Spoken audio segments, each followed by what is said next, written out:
በምርጫ ቦርድ የተሰረዘው ህወሓት ሳምንታዊ መልእክት በሚል ባወጣው መግለጫ ትዕግስቴ አልቋል ብሏል። የፌዴራል መንግስቱን የወነጀለው ህወሓት በተደጋጋሚ ያቀረበው ጥሪ ምላሽ አለማግኘቱን ገልጿል። በፕሪቶሪያ የተደረሰውን ስምምነት ተግባራዊ ለማድረግ በተደጋጋሚ ጥሪ ባቀርብም ምላሽ እያገኘሁ አይደለም ያለው ህወሓት ከዚህ በኋላ አልታገስም ብሏል። ቡድኑ በመግለጫው ለዘላቂ ሰላም መስፈን ቁርጠኝነት ቢኖረኝም የትግራይ ህዝብን ለማጥፋት የሚደረጉ ሴራዎችን አልታገስም ብሏል። የኢትዮጵያ መንግስት የትግራይ ህዝብን በተለያዩ መንገዶች የዘር ማጥፋት ዘመቻው ቀጥሏል በማለት የወነጀለው ህወሓት ትግራይ ያለው የሰብአዊ ቀውስ መባባሱን ጠቁሟል።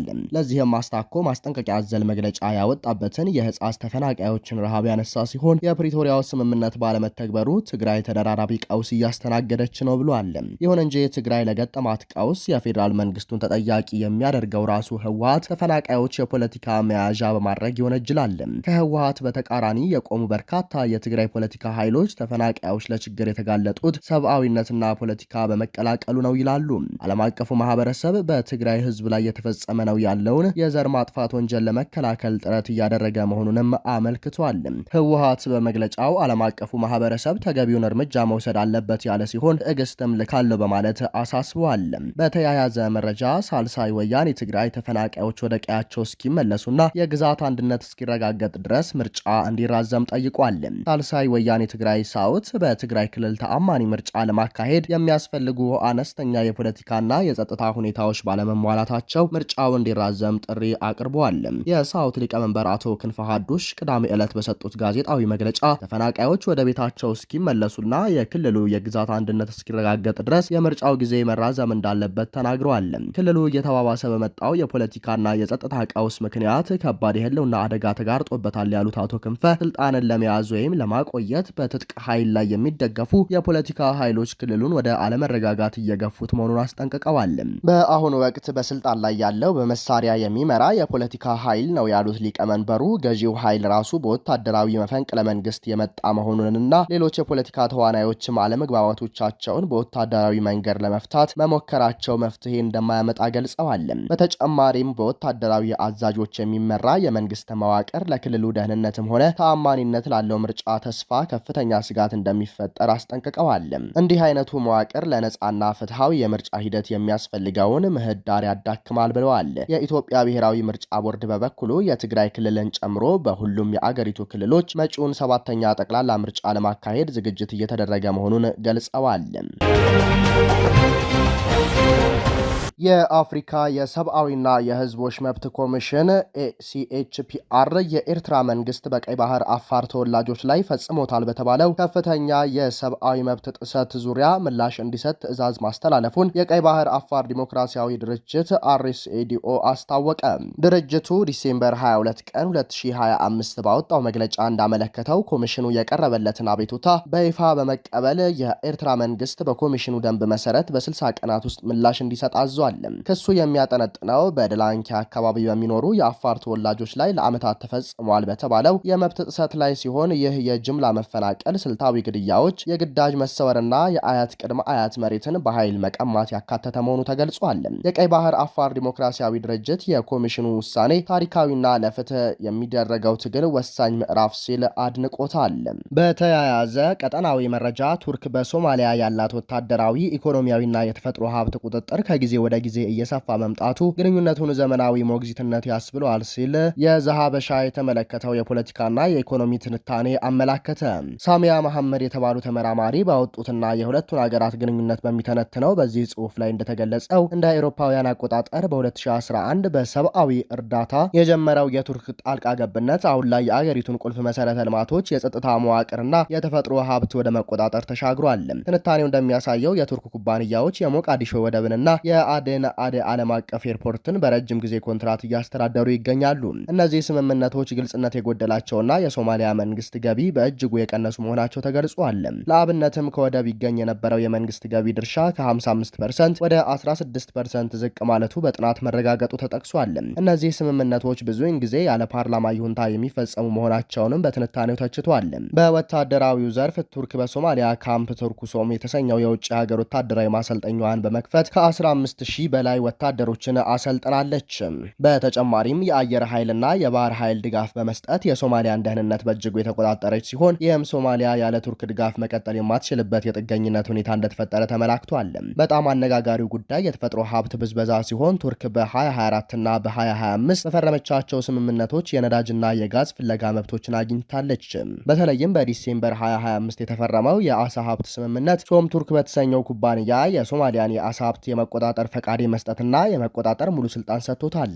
ይህ ኩባንያ በቱርክ ወታደራዊ የጡረታ ፈንድ ስር የሚተዳደር መሆኑ ስምምነቱ ንግድ ብቻ ሳይሆን ስትራቴጂካዊ ወታደራዊ ፍላጎት እንዳለው ያሳያል ተብሏል።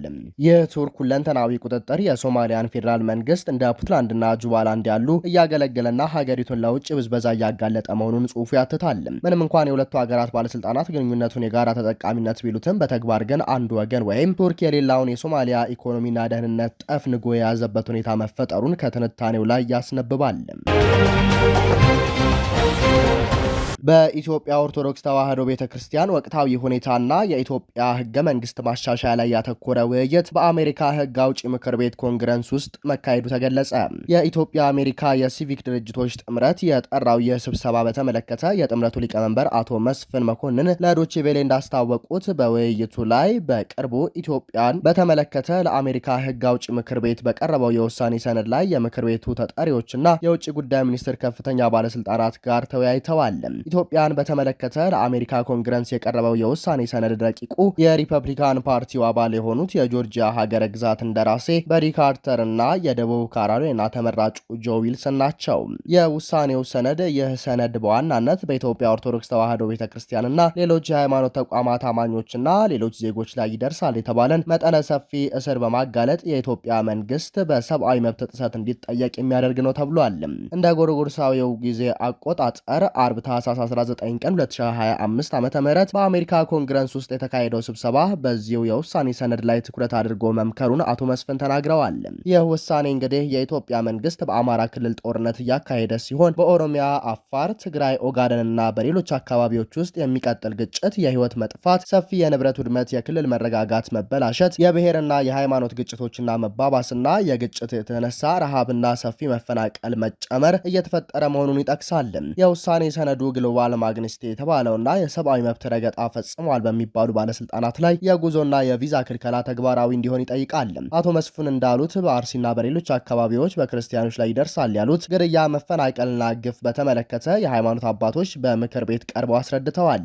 የህገ መንግስቱ ማሻሻያ ሌላው ውይይት የተካሄደበት አጀንዳ የኢትዮጵያ ህገ መንግስት ማሻሻያ ጉዳይ ነው ይላሉ አቶ መኮንን። የህገ መንግስቱ ኮንፈረንስ ነው በኢትዮጵያ ዲሞክራሲን የሚያጠናክር ወደፊት ለማቅረብ የህገ መንግስት ማሻሻያ ያስፈልጋል በሚል በአስቸኳይ እንድንወያይ አድርገናል። በቀጣይ ኢትዮጵያ አሜሪካውያን በሚኖሩባቸው ግዛቶች ካሉ የህዝብ ተመራጮች ጋር በመገናኘት ስለ ኢትዮጵያ ነባራዊ ሁኔታ የሚያስረዱበት መንገድ መመቻቸቱም ሊቀመንበሩ ጠቁመዋል።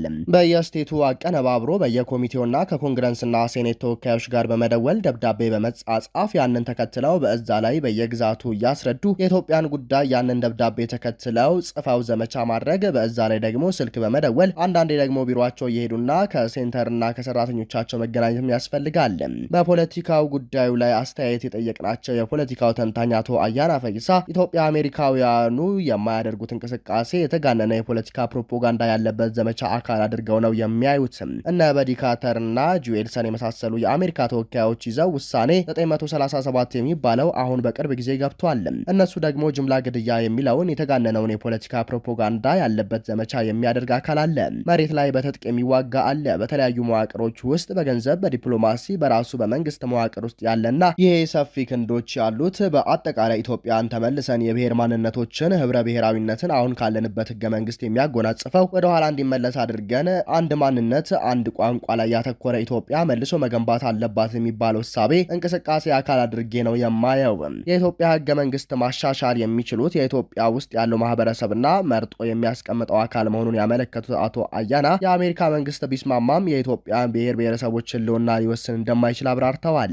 ኢትዮጵያ ውስጥ ያለው ማህበረሰብና ኢትዮጵያ ውስጥ መርጦ የሚያስቀምጠው አካል ነው የኢትዮጵያን ህገ መንግስት መሻሻል የሚችለው። የሚፈለገውን ያህል ሁለትና አንድ የአሜሪካ ህዝብ ተወካዮች አይደሉም። መላው የአሜሪካ መንግስት ቢስማማበት የኢትዮጵያ ህዝብና የኢትዮጵያን ብሔር ብሔረሰቦችና እጣ ፈንታ የሚወስኑት ራሳቸው ኢትዮጵያኖች ናቸው። ያንን አይተው ከዛ ጋር የተናበበ ነገር መስራት ቢጀምሩ ያዋጣል። በተነሱት ጉዳዮች ላይ ዋሽንግተን ዲሲ ከሚገኘው የኢትዮጵያ ኤምባሲ አስተያየት ለማካተት ጥረት ብናደርግም ምላሽ አላገኘንም በማለት የዘገበው ዲደብሊው ነው። ክቡራንና ክቡራት አድማጭ ተመልካቾቻችን ለሰዓቱ የነበረን የመረጃ ስርጭታችን ይህንን ይመስላል። ጤና ይስጥልንም።